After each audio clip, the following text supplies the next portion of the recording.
దేవుని నామమునకు మహిమ కలుగును గాక. ప్రభునందు ప్రియులరా, మన ప్రభువు రక్షకుడునైన క్రీస్తు యేసు పరిశుద్ధ నామంలో మీ అందరికీ శుభములు. 23వ తేదీ ఏప్రిల్ మాసము 2026 సంవత్సరం. ఈరోజు ఇంకొక అద్భుతమైన సబ్జెక్టు మనం నేర్చుకోబోతున్నాం. ఈ వాగ్దానము దేనిని గూర్చి చింతపడకుడి, దేనిని గూర్చి చింతపడకుడి. ఈరోజు ఎవరు ఏ పరిస్థితుల కోసము చింతపడుతున్నారు నాకు తెలియదు. ఈరోజు నీకు దేవుడు చెబుతున్న గొప్ప మాట, డోంట్ వరీ, బీ మెరీ. నీవు ఎంత మాత్రమూ బాధపడవద్దు. నువ్వు బాధపడితే నేను తట్టుకోలేను. ఫిలిప్పీలకు రాసిన పత్రిక 4వ అధ్యాయము 6వ వచనం, పూర్తి వచనము, దేనిని గురించి చింతపడకుడి, కానీ ప్రతి విషయంలోనూ ప్రార్థన విజ్ఞాపనల చేత కృతజ్ఞత పూర్వకంగా మీ విన్నపములు దేవునికి తెలియచేయండి. 3 ఎసెన్స్ ఇక్కడ రాయబడుతుంది. మొట్టమొదటిది, నీవు దేని విషయంలో చింతపడకుడు అనేది సబ్జెక్ట్ అయితే ఈ చింతని దేనికి టర్న్ ఓవర్ చేయాలనేది 3 ఎలిమెంట్స్ రాయబడుతున్నాయి ఇక్కడ. మొట్టమొదటిది ప్రార్థన, రెండవది విజ్ఞాపన, మూడవది కృతజ్ఞత. అంటే ఇంగ్లీష్లో ద ప్రేయర్, రెండవది application or supplication or request or whatever your need, ఇక మూడవది గ్రాటిట్యూడ్, కృతజ్ఞత. అంటే చాలా మంది ఆ పరిస్థితులను బట్టి మొక్కుకుంటారు. ఎన్నోసార్లు నేను చెప్పాను కదా మీకు, నేను మెడికల్ ఫెయిల్ అయిపోయి ఇంకా కువైట్కి వెళ్ళలేనన్నప్పుడు ఎంతమంది మొక్కుకుంటారంటే, దేవా నాకు మేలు చేయి, నా బోటు దగ్గరికి వస్తారు. వందల మంది వచ్చారండి, నిజం చెప్తున్నాను. అయ్యగారు మీరు ప్రార్థన చేస్తే జరుగుతుంది. కనీసం కోటికి వచ్చేస్తారు, మొహం చూపించరు, కానుక ఇంకొదిలే, ఇంకా దాటేశారుగా, ఇంకెందుకు. కానీ వీళ్ళకి తెలియదుగా, మళ్ళా ఇక్కడ మెడికల్ ఉంటుంది, మళ్ళా అక్క మొఖం కూడా చూపించి మళ్ళా పైపెచ్చి ఏమంటారు తెలుసా, నేను అందరిలాంటి దాన్ని కాదండి. అమ్మా, నీవు కాదు అని నువ్వు అంటున్నావు, అక్కడే తెలిసిపోయింది నువ్వు అందరిలాంటి దానివే అని నువ్వు ఒప్పుకుంటున్నావు. ఎప్పుడైతే మన జీవితాల్లో చాలా విషయాల్లో పరిస్థితులండి రావాలని ఉందండి, రాలేకపోయాను, యు ఆర్ సో బ్యాడ్, నీ అంత దుర్మార్గుడు ఇంకొకడు ఉండడు. కారణం ఏంటి తెలుసా, ఈ తీరంలో నీవు దేవునికి చెప్పావు, ఈ తీరంకి వచ్చావు, ఆ మధ్యలో ఉన్నదాన్ని నువ్వు తొక్కేశావు. ఎంతమంది ఈ రోజున, అంటే అర్థం ఏంటంటే, దేవుడు ఒకే ఒక్క విషయంలో చెప్పాలంటే ఇది చేస్తే 3 స్టేజెస్. 1 నదికి ఇటు పక్కన, 2 నదికి అటు పక్కన. ఈ నదిని దాటాలంటే 1 మొకాళ్ళ లోతైతే నడిచి వెళ్తావు, పీకల లోతైతే అయినా కొద్దిగా నడిచి వెళ్తావు, కానీ భయము, ఎందుకంటే ఎక్కడ గుంట వస్తుందో మునిగిపోతావని. అంటే 1 నడిచి వెళ్ళగలిగేది, 2 ఈదుకొని వెళ్ళగలిగేది, 3 ఓడ మీద అదే పడవ మీద వెళ్ళగలిగేది, 4 బ్రిడ్జ్ మీద వెళ్ళగలిగేది. అయితే మొదటి 2 నీవు, మూడవది నీకు ఒక అవసరమైన తయారు చేసుకుంటున్నావు, 4వది ఆ బ్రిడ్జ్ అనేది నీ వల్ల కాదు, ఎవరో వేశారు, లేకపోతే ఓడ ఎవరో నడుపుతారు. కానీ చాలా విషయాల్లో నేను చేయగలను అనేది విశ్వాసము, కానీ దేవుడు నా కోసం చేస్తాడు అనేది దేవుని యందు విశ్వాసము. నేను చేయగలను అనేది ధైర్యము, నేనే చేయగలను అనేది అహంకారము. కనుక దేవుడు ఎప్పుడు కూడా బయట ఉండడు, నీ లోపల ఉంటాడు, నీలో ఉంటాడు. నీ ప్రతి ఆలోచన ఆయన చూస్తూ ఉంటాడు. అందుకనే దేవునికి తెలియచేయడి అంటే కృతజ్ఞత. ఎంతమంది మొక్కుకున్నారంటే, నా ప్రాణము పోయేంత వరకు అయ్యగారు నేను వదిలిపెట్టనని మీకు చెప్పారు కదా, ఎంతో మంది చెప్పారు కదా, ఏరి వాళ్ళంతా. అంటే ఎలా ఉంటుంది అంటే మన పరిస్థితులు, అయ్యగారు నన్ను ఎందుకు అర్థం చేసుకోరు, నేను అర్థం చేసుకుంటా. కానీ చరిత్రలో, జీవ గ్రంథంలో ఒక మాట చెప్పిన, బుక్ ఆఫ్ డెత్ నేను చూసినప్పుడు కుమిలి కుమిలి ఏడ్చాను. ఆయన బుక్ ఆఫ్ లైఫ్ చేశాడు. ఆదికాండం 1వ అధ్యాయం అంతా మీకు తెలుసా, ఆదికాండం 5వ అధ్యాయం వచ్చేటప్పటికి బుక్ ఆఫ్ డెత్ గా మారింది. ఆదాము 930 ఏండ్లు బ్రతికి మృతి పొందాను. అలాగా అందరూ 1 by 1 మృతి పొందాను, చనిపోయారు. The book of death. దేవుడు చనిపోవడానికి చేలా, ఆయన నిత్యం ఉండడానికి చేశాడు. అందుకనే చెప్తున్నాడు, మొదట నా రాజ్యమును నీతిని వెతకండి. What to seek A first my Kingdom and righteousness. అంటే ఈ పరిస్థితిని నేను ఎందుకు నీకు ఇచ్చాను, ఈ పరిస్థితి ద్వారా నువ్వు ఎలా వెళ్తావు? మా దగ్గర ఎన్నో పాటలు ఉన్నాయి. నీకే తెలియను నేను వెళ్ళు మార్గము, ఎడారులను నదులుగా చేయువాడవు, నదులను రహదారులుగా మార్చువాడవు. ఏ రోజునైతే ఆయన నీ కోసం చేస్తాడు. నేను నడిచి వచ్చి మీకు ఈరోజు నేర్పిస్తున్న వాక్యము, నా చింత ఏముంది ఆయన చింత ఉన్నప్పుడు. అంటే you are lagging the trust in that God's plan and protection. అంటే దేవుని ప్రణాళిక, దేవుని కాపుదల నువ్వు నమ్మలేకపోతున్నావు కనుక నీకు చెయ్యాలని ఇష్టపడుతున్నావు. దేని ద్వారా? ఒకటి నోటి ద్వారా, రెండు క్రియ ద్వారా అంటే చేతల ద్వారా, మూడవది అటిట్యూడ్ నీ ప్రవర్తన ద్వారా. ఇది హోల్ సబ్జెక్ట్ వచ్చి attitude. But God needs gratitude. ఏంటి తేడా? రండి నేర్చుకుందాం. ఇంగ్లీష్ లో ఎలా ఉంది మనం చూసినప్పుడు, ఇది ఇంగ్లీష్ న్యూ ఇంటర్నేషనల్ వెర్షన్ నేను చదువుతున్నాను. Philippians chapter 4 verse 6. Do not be anxious about anything.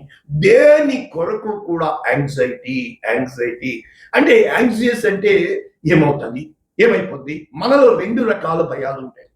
మొట్టమొదటిది ఏంటంటే నీకు తెలియకుండా ఐ ఆమ్ నాట్ కేపబుల్, నేను దీన్ని చేయగలనా, దీన్ని నేను చేయలేనేమో, ఇలాగ నేను చేయకపోతే ఒకవేళ సిగ్గుపాలేదు అంటే నిన్ను నీవు చాలా జాగ్రత్తగా పెట్టుకుంటున్నావు.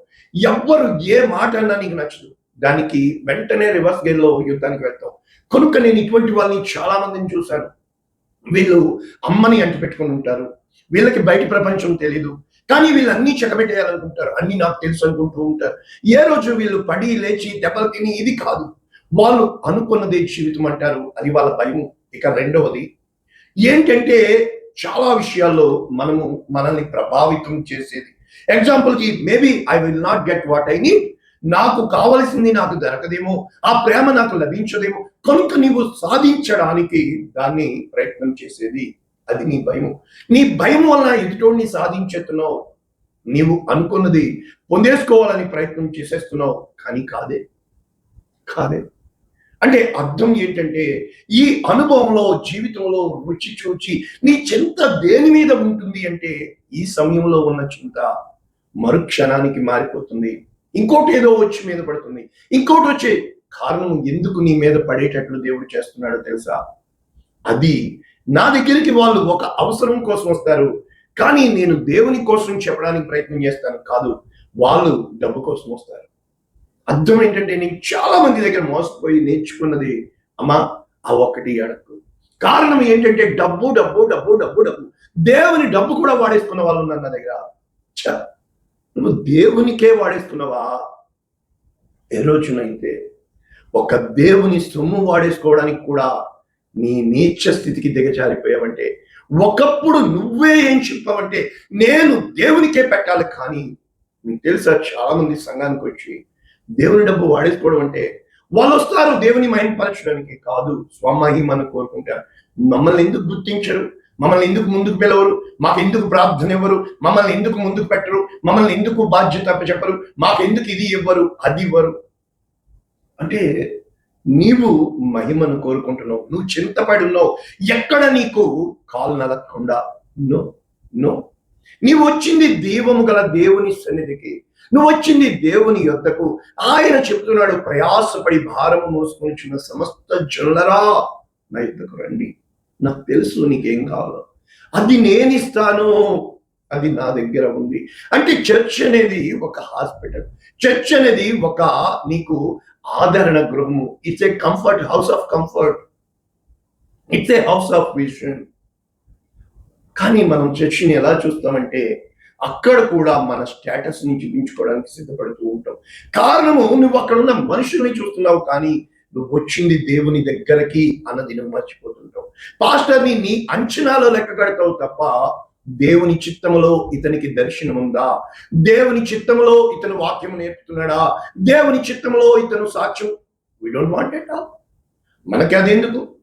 ఏ రోజున అయితే మన జీవితాల్లో దేవుడు చాలిన దేవుడని, దేవుడు సామర్థ్యము కలిగిన దేవుడని, దేవుడు సమస్తము చేయగలడని మనము గమనించగలుగుతాము, అంటే అర్థం ఏంటంటే నా నీతిని వెతుకు. God is righteous. దేవుని నీతి ఏంటి? నా నీతిని నువ్వు నీవు దేవుణ్ణి నమ్మడమే నీతి, నీ స్వనీతి కాదు. స్వనీతి చెప్పనీయండి. చింత దేనికి కలుగుతున్నాయి? 5 ఎలిమెంట్స్ చెప్పే ముందు ఒకసారి ఇక్కడ చూద్దాం. Do not be anxious about anything, but in every situation by prayer and petition. అంటే ప్రార్థన మరియు విజ్ఞాపన విత్ థ్యాంక్స్ గివింగ్. ఈ 3 ఎలిమెంట్స్ నేను నేర్పించాను. Present your request to God. ఎలాగా? మనము ఇక్కడ నేర్చుకునే ముందు ఒక్కసారి మనము వాక్యపు లోతుల్లోనికి వెళ్లే ముందు 5 ఎలాగా? నీతి అంటే దేవుని నమ్మే నీతి, స్వనీతి. ఈ స్వనీతి 5th పాయింట్. ఎలాగా? స్వప్రయోజనము, మనకి ప్రయోజనము, లాభము, స్వలాభము. రెండవది స్వ అర్థము, అంటే స్వార్థము. మనము మనల్నే అర్థం చేసుకుంటాం తప్ప అక్కడికి ఎందుకు వెళ్ళాము, ఇక్కడ ఏం జరుగుతుంది, నేను ఎలా అర్థం చేసుకోవాలి? No no, not at all. Third, స్వ అభిప్రాయము. మన అభిప్రాయాన్ని ఎదుటివాడి మీదకి రుద్దేయడానికి ప్రయత్నం చేస్తాం తప్ప ఏ రోజు కూడా ఎదుటివాడి అర్థం చేసుకోవడానికి, వాడి అభిప్రాయాన్ని మన అభిప్రాయాన్ని అది పోల్చి చూడడానికి వేరియేషన్, భేద అభిప్రాయాలు వస్తాయని. నెంబర్ 4, సో సింపుల్, ఒక్కటే ఒక్క మాట, స్వ అభిమానము. ఈ అభిమానము నిన్ను ఎంతగా నాశనం చేస్తుందంటే దేనికైనా తెగిస్తావు. దీన్ని స్వనీతి అంటారు. ఈ 3 మూసుకొని కూర్చుంటావు, ఇంకేం లాభం? అంటే నువ్వు వచ్చింది దేవుని దగ్గరకి అంటున్నావు, కానీ నువ్వు ఫిజికల్ గా వచ్చావు. But what about the rest of the things? మిగిలినవన్నీ వేర్ ఆర్ ద 9? ఆ 9 మంది ఎక్కడ? ఏ రోజున అయితే నువ్వు దేవుని దేవునిగా ఆరాధిస్తావో, దేవుని దేవునిగా మహింపరుస్తావో, దేవుని దేవునిగా హెచ్చిస్తావో, దేవుని యందు నీ నమ్మకాన్ని ఉంచుతావా, it's not by yours. The life is not yours. ఈ జీవితం నీది కాదు. నిన్న నేర్పించిన సైకాలజీ, సుఖే, దమ్, అద్దమా, ఎద్దో. అంటే మన జీవితాలు మనవి అనిపించేవి, కానీ మన కోసం కాదు. ఆయన నీ కోసం చింతిస్తున్నాడు. మరి ఇప్పుడు ఈ పేతురు గారు ఏమని రాస్తున్నారు? పేతురు గారు రాసిన మొదటి పత్రిక 5వ ఆయన is having a greater plans. నా తలంపుల వంటివి నీ తలంపులు, నా ఉద్దేశముల వంటివి నీ ఉద్దేశం. భూమి కంటే ఆకాశము ఎంత ఉన్నతముగా ఉందో కనుక మీ చింత యావత్తు ఆయన మీద. ఎందుకని? తగిన సమయమందు మిమ్మల్ని హెచ్చించినట్లు నీలో దీన మనసు ఫామ్ అయిందా లేదా? కనుక ఇక్కడ యేసు ప్రభు వారు ఏం చెప్పడానికి ట్రై చేస్తున్నారు? ఏమి తిందమో, ఏమి తాగుదమో, ఏమి ధరించుకుందమో, ఇది చింత.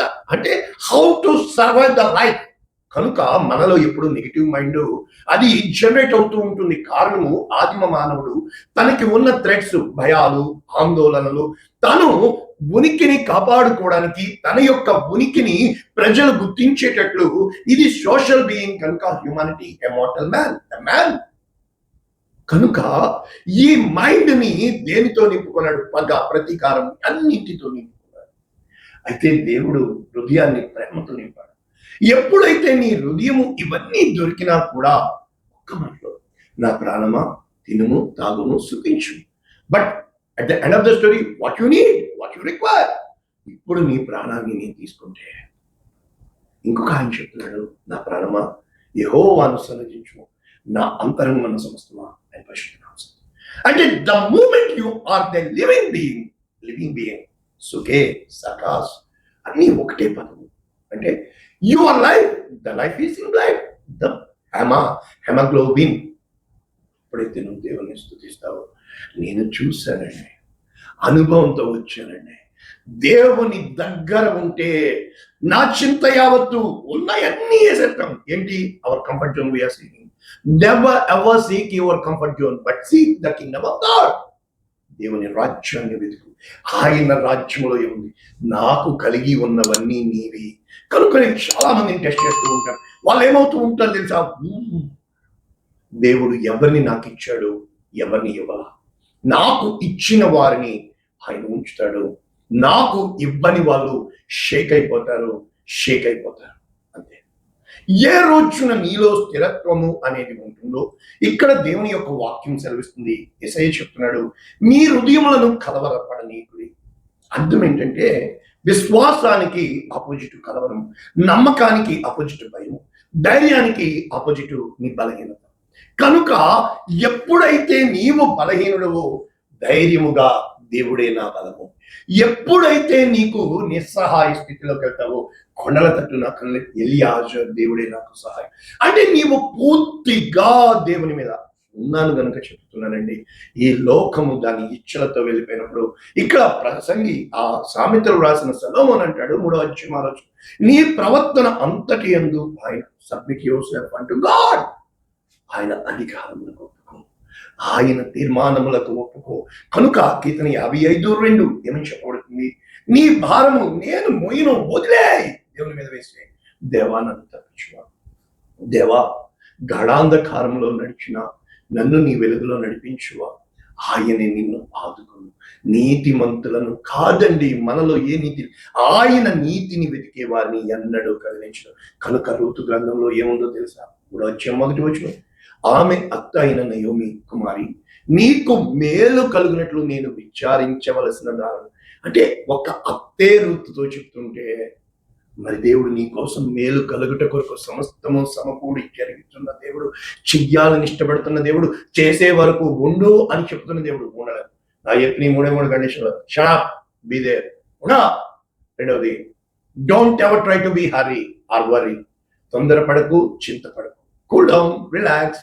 మూడవది, so simple, wait upon me, నా యొక్క కనిపెట్టుకున్నాను. That's it, that's it, that's it. ఆహా, కనిపెట్టేదే లేదా, చేసేదే లేదు. ఏం చెప్తావు? చెరుగాత్తుని కూర్చోడం తప్ప. ఏ రోజున అయితే నువ్వు చేయగలవు అనే తప్పులేదు, కానీ దేవుడు సమస్తము చేయగలడు అనేది నేను ప్రకటిస్తున్న వాక్యం. ఏ రోజున నువ్వు ఈ వాక్యాన్ని వాక్యంగా పట్టుకుంటావో, నిన్ను మించిన నీతిమంతుడు లేడు అని చెప్పి ఆకాశము భూమి గతించిన కానీ నా మాటలు గతించు. అంటే ఇక్కడ మొట్టమొదట పాపం ఎలాగ కార్యం చేస్తుందో చూసినప్పుడు దేవుడు అడిగిన ప్రశ్న ఏంటో తెలుసు? కయ్యనికి, నీకు కోపం ఎందుకు, ముఖము చిన్నబుచ్చుకున్నావు? అంటే మనము చింతపడేటప్పుడు ఈ మనోభావాలకి, భావోద్రేకాలకి గురి అవుతుంది. ఈ మనోభావాలు, భావోద్రేకాలు నిన్ను ఉద్రేకపరుస్తాయి, నిన్ను రెచ్చగొడతాయి, నిన్ను రచ్చకి ఈడుస్తాయి, నిన్ను సర్వనాశనం చేస్తాయి. ఏ రోజునైతే నిన్ను సర్వనాశనము చేసే ముందే నీ ముఖము చిన్నబుచ్చుకొని లోపల లోపల రగిలిపోయి, ఏ రోజునైతే రగిలిపోతున్నావా, పగిలిపోతున్నావా? రగిలిపోతే నాశనం చేస్తావు, పగిలిపోతే దేవుడు నీ ద్వారా గొప్ప కార్యాలు చేస్తాడు. ఎక్కడ నీవు తలదించావో అక్కడే నీ తల ఎత్తుతాడు, ఎక్కడ నీవు కృంగిపోయావో అక్కడే లేవనెత్తుతాడు. ఒంటరిగా మిగిలిపోయావో 1000 మందిగా మారుస్తాడు. ఏ రోజున ఎన్నిక లేని వాడువు అని నిన్ను ధృవీకరించాడో మూలకు తలరాయిగా మారుస్తాడు. ఇది వాక్యం. ప్రార్థన చేద్దాం. పరిశుద్ధుడా, ప్రేమ విత్తబడిన ఈ వాక్యము అనేక మందికి ఆశీర్వాదం, అనేక మందికి దీవెన, అనేక మందికి, లక్షల మందికి రక్షణ